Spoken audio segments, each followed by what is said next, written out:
Assalomu alaykum. Bizni YouTube tarmog'ida kuzatib boruvchi agrovodiyni podpischilari. Sizlarga bugun gilos bog'ni ko'rsatib o'tamiz. Bu gilos bog' bu yil 5-yoshiga kirib keldi. Skina bog'i bo'ladi. Amerikanskiy sort skina. Ekilish sxema. Xo'p, 5 ga bu tomoni 3 sxemada ekilgan, gektariga 660 ta ko'chat ketgan. Xudo xolasa bu yil 20 kilo 20 kilodan oshiq 15 kilo meva ko'zlanib turibdi bu bog'dan, har bir tupidan.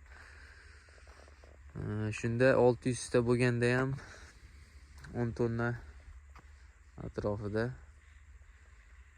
meva ko'zlanyapti. 4-5-yilga yomon emas. 30 mingdan bo'lganda ham 300 million daromad qilsa bo'ladi. Gilos bog' endi kuchga kiryapti. Mana ko'rib turibsizlar.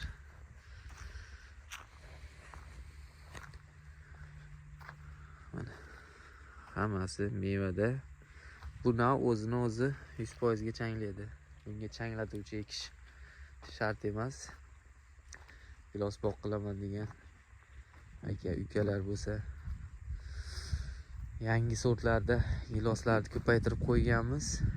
Xo'p, abreskasiga kelsak, shu KGBga qilinyapti.